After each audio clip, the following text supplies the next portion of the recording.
ఈనాడు తెలంగాణ రాష్ట్రంలో తెలంగాణ ఏర్పాటు అయిన నాటి నుండి అభివృద్ధి బాటలో ఎన్నో నిర్మాణాలు మా కాంట్రాక్టర్లు చేపట్టడం జరిగింది. మేము అడిగేది ఏంటంటే మీరు ఇచ్చే ఆర్థిక పరిస్థితిని మేము అర్థం చేసుకుంటాం. ఎందుకంటే మన ఉమ్మడి ఆంధ్రప్రదేశ్ నుండి విడిపోయినాక తెలంగాణలో చాలా పనులు తీసుకోవాలని అత్యధిక పనులు తీసుకొని రాష్ట్ర అభివృద్ధి కోసం పాత ప్రభుత్వం అయితేంది ఆ ప్రభుత్వం వెళ్ళిపోయి కొత్త ప్రభుత్వం వచ్చేటినాడు మళ్ళీ ఈ ప్రభుత్వం 5 సంవత్సరాలకు చేయగలిగిన పనులన్నీ వాళ్ళ టైంలోనే టెండర్లు పిలిచి అగ్రిమెంట్లు అయ్యి కొనసాగింపులో ఉండే. కానీ ఈ కొత్త ప్రభుత్వం వచ్చినాక ఈ ప్రభుత్వానికి కూడా ప్రియారిటీస్ ఉంటాయి, వాళ్ళు ఇచ్చిన హామీలు ఉంటాయి, వాళ్ళు కూడా పనులు తీసుకోవడంతో ఈ 2 పనులు జోడై ఒక 15 ఏళ్ళు చేసినా కూడా ఈ పనులకు పేమెంట్ వచ్చే పరిస్థితి లేదు. మేము మీ ద్వారా ఈ ప్రభుత్వాన్ని వేడుకునేది, సీఎం గారిని కోరుకునేది ఏంటంటే మొట్టమొదటిగా ప్రయారిటైజ్ చేయండి. మన ఆర్థిక పరిస్థితి ఏముంది, మన దగ్గర రూపాయి ఉంటే 2 రూపాయల పని చేయించండి, రూపాయి ఉంటే 100 రూపాయల పని చేయించకండి. మమ్మల్ని వీధి పాలు చేయకండి, మా దగ్గర పనిచేసే కార్మికులని వీధి పాలు చేయకండి, మా సప్లై చేసే సప్లయర్స్ని వీధి పాలు చేయకండి. మీ దగ్గర ఆర్థికంగా ఎంత ఉందో అంతే పని చేయించండి. మరియు మీరు ఏదైతే ప్రాధాన్యత లేని పనులు ఉన్నాయో ప్రాధాన్యత అప్రాధాన్యత ఎమర్జెన్సీ వర్క్స్ మీరు టేకప్ చేయండి. ప్రాధాన్యత లేని పనులని క్లోజ్ చేసి మా డిపాజిట్లు ఇవ్వండి. మేమందరం రెడీగా ఉన్నాం మేము అవి క్లోజ్ చేసుకోవడానికి. మరోసారి మేము కోరేది ఏంటంటే తృణమో ఫలమో మీ దగ్గర ఆర్థిక వసతులు అనుగుణంగా మీరు పేమెంట్లు ఇస్తున్నారు, ఆ పేమెంట్లు సీనియారిటీ అమ్మటి ఇవ్వండి. ఎవరు ఫస్ట్ చేశారో వాళ్ళకి సీనియారిటీ అమ్మటి ఇవ్వండి అని కోరుతున్నాం. ఈ వేదిక ద్వారా మేము ముఖ్యమంత్రి గారిని డిప్యూటీ సీఎం గారిని దీని మీద సానుకూలంగా స్పందించి మా కాంట్రాక్టర్లు ఆవేదనతోటి ఎంతోమంది ఆత్మహత్యలు చేసుకున్నారు, ఎంతోమంది గుండెపోట్లకు గురయ్యారు. వీరందరినీ రక్షించుకోవడానికి ఈ సంఘం చలో హైదరాబాద్ అనే నినాదంతో జూన్ 18వ తారీఖు పెద్ద గోల్కొండ మంత్ర కన్వెన్షన్లో ఒక మీటింగ్ ఏర్పాటు చేసుకున్నాం.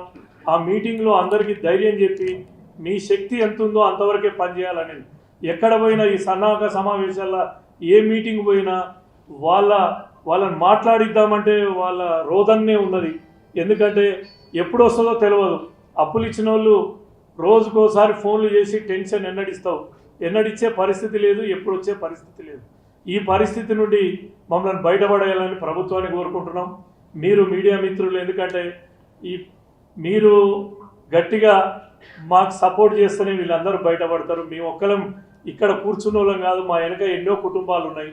ఆ కుటుంబాలన్నీ రోడ్డు పడకుండా కాపాడాల్సిందిగా కోరుతున్నాం. Of India which is established in 1941 pre independence స్వాతంత్రం కంటే ముందే స్థాపించబడిన సంస్థ. నేను ఇంతకుముందు నేషనల్ ప్రెసిడెంట్గా చేసినాను.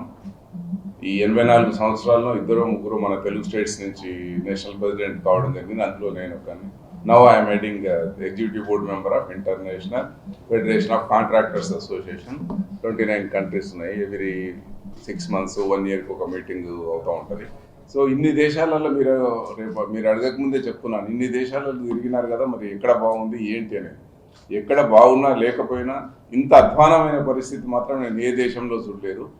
మన భారతదేశం మన రాష్ట్రాలలో ఇంకా అధ్వానంగా ఉంది. ఇంకో మాటలో చెప్పాలంటే మేము ఇక్కడ ఉన్న వాళ్ళంతా నేను తీసుకెళ్తాను, మిమ్మల్ని కూడా తీసుకెళ్తాను. ఆఫ్ఘనిస్తాన్లో పనిచేయడం చాలా easy. That is which is the most dangerous terrorist country in the world. అక్కడ చేయొచ్చు, కానీ తెలుగు రాష్ట్రాలలో చేయడం చాలా కష్టంగా ఉంది. నిర్భయంగా చెప్తున్నాను మీకు. సో వాడేమో డైరెక్ట్ చంపుతాడు, అంటే అందరినీ చంపరు. ఇక్కడనేమో మానసికంగా చంపుతున్నారు. ఇప్పుడే మా తమ్ముడు చెప్పినట్టు ఏదో 1-2 మాకు ఆబ్లిగేషన్స్ ఉంటాయి, ప్రియారిటీ ఉంటుంది కాబట్టి పేమెంట్స్ చేస్తారంటే సరే గవర్నమెంట్ కదా చేసుకొని అనుకున్నాం. అది క్యాన్సర్ లాగా వ్యాపించి ప్రతి పేమెంట్ గవర్నమెంట్ కంట్రోల్ అయిపోయింది. 2 సంవత్సరాల కింద ఉన్న టోకన్ ఉంటే వానికి రాదు. నిన్నగాక మన వచ్చిన కాంట్రాక్టర్కి దానికి కొంత మా వీక్నెస్ కూడా కారణం ఉంది. సో ముఖ్యంగా ఈ మీటింగ్స్ మీనింగ్ దీని పర్పస్ ఏంటంటే కాంట్రాక్టర్ సోదరులకి మా తమ్ముళ్ళకి ధైర్యం చెప్పడానికి. మా కాంట్రాక్టర్ సోదరులకు ఇదే వేదిక మీద చెప్తున్నాను, మీరు అధైర్యపడకండి. నీ బలం ఎవరికి తెలియకపోయినా కానీ బతికేయచ్చు నువ్వు, కానీ నీ బలహీనత ఎదుటి వాళ్ళకి తెలిస్తే నిన్ను చంపేస్తారు, చచ్చిందాక ఇది చేస్తారు.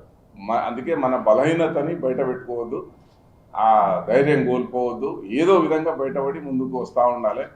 సో అందరికీ ధైర్యం చెప్పడానికి ఒకటి, ప్లస్ ఈ గవర్నమెంట్ మరి ఏం చేస్తారో దీనికోసం మొత్తం అన్ని జిల్లాల వారిగా అందరి దగ్గరికి వెళ్ళి కన్విన్స్ చేసి రేపు 18th రోజు చలో హైదరాబాద్ అని అక్కడ మీటింగ్ పెట్టుకొని, మరి అంత లోపలనే ఏదన్నా పాజిటివ్గా ఏదన్నా మెసేజ్ వస్తే well and good, or otherwise అక్కడ ముఖ్యంగా చాలా కఠినమైన నిర్ణయం తీసుకోవాల్సి వస్తుంది. అందరు అంటున్నారు పనులు బంద్ చేయాలి, ఎక్కడ నడుస్తున్న పనులు ఆటోమేటిక్ బంద్ అయిపోతాయి. అందరూ కడుపు గాలి ఉన్నారు, చాలా ఇబ్బందిగా ఉన్నారు. ఒక పెద్ద బుక్కే రాయొచ్చు కాంట్రాక్టర్స్ పరిస్థితి ఆ విధంగా తయారైపోయింది రోజుకి. ఇప్పుడేమో వాళ్ళు ఇది ఒక పులి, రక్తం మరిగిన పులి, దానికి ఇప్పుడు మొత్తం ఆ రక్తం అలవాటు అయిపోయింది. ఇప్పుడు మేము ఇంకేదో ఆహారం ఏదో వెజిటేరియన్ అది ఇది పెడితే తినే పరిస్థితిలో లేరు. సో ఇంకా అధ్వానమైన పరిస్థితి రోజుకి ఇదైపోయినందుకే ఇప్పుడు ఇలా రోడ్ల మీదకి వచ్చిన ఆల్రెడీ రోడ్ కాంట్రాక్టర్స్ అంతా రోడ్ల మీదకి వచ్చేసినారు. ఇంకెవరు లేరు కాంట్రాక్టర్స్, ఎస్పెషల్లీ తెలంగాణ. ఒక్క కాంట్రాక్ట్, ఏ కాంట్రాక్ట్ ఆంధ్ర కానీ తెలంగాణ, ఇంకా మా డాక్యుమెంట్స్ బ్యాంక్ గ్యారంటీస్కి ఇచ్చినవి ఇవన్నీ మొత్తం బ్యాంకులో ఉన్నాయి. ఎవడైనా ఒక్కడిద్దరి దగ్గర ఉంటాయి. 98% of contractors properties in pledge with banks only. అది బయటికి రావాలంటే అంత ఈజీ కాదు. నేను మహబూబ్నగర్లో అయితే ఇంకా సాక్షాత్తు మన స్టేట్ చైర్మన్ కాంట్రాక్టర్ అంటే ఒకటి పిల్లనిచ్చే పరిస్థితి కూడా లేదు, అని కొడుకు అనే పరిస్థితికి వచ్చినది, చేసుకునే పరిస్థితి లేదు. ఇది పరిస్థితి. ఏమంటే మనం బయటికి అట్లా తెల్లబట్టలు వేసుకున్నాం అంతే తప్ప, అసలు ఇంతమంది ఈ విధంగా సమావేశానికి రావడం అంటేనే అదే పెద్ద నిదర్శనం. అదే ఆ ఎగ్జాంపుల్ చాలు మీకు. ఎందుకంటే ఇంతకుముందు వచ్చేవాళ్ళు కాదు ఇంత యూనిటీగా, ఇందులో సగం కూడా వచ్చేవాళ్ళు కాదు. ఇంకా ముఖ్యంగా మీకు చెప్పాల్సిన ఇది ఏంటంటే రిక్వెస్ట్, మీరే కళ్ళు సమాజానికి, మాకైనా మీరే ఈ పత్రికలే మీరే తీసుకెళ్ళాలి ప్రభుత్వ దృష్టికి.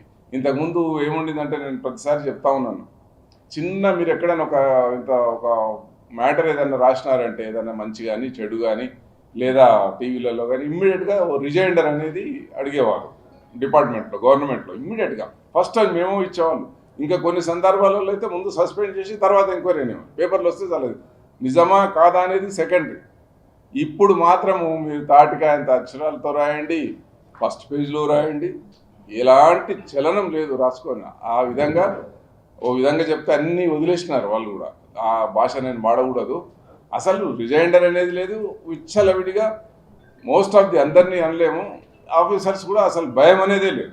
కాంట్రాక్టర్ అంటే అసలు గౌరవం లేదు, ఎప్పుడో అయిపోయింది. Especially this is from 2014 I can say. 2014 నుంచి, అంతకుముందు ఎప్పుడైనా మాకు వైఎస్ రాజశేఖర్ కానీ అంతకుముందు కానీ కిరణ్ కుమార్ రెడ్డి ఎవరున్నా సరే జస్ట్ అడిగితే ఇమీడియట్గా అపాయింట్మెంట్ వచ్చేది. లాస్ట్ 2014 to 10 years వరకు అసలు అపాయింట్మెంటే లేదు, నో అపాయింట్మెంట్. ఇంత పెద్ద అసోసియేషన్ ఎక్కడ లేదు ఈ దరిద్రం.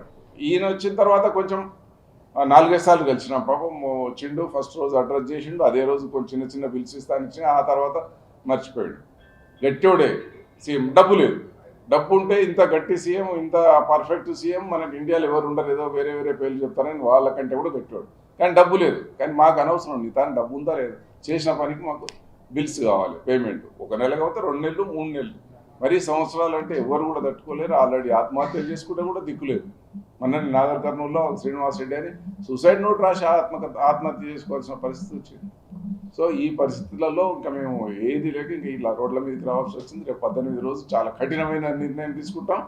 మరి వర్క్స్ మానేసేయాలా, టోటల్గా ఏం చేయాలనేది తీసుకొని ఆ నిర్ణయం మీ ద్వారా గవర్నమెంట్కి తెలియజేస్తాం. Thank you.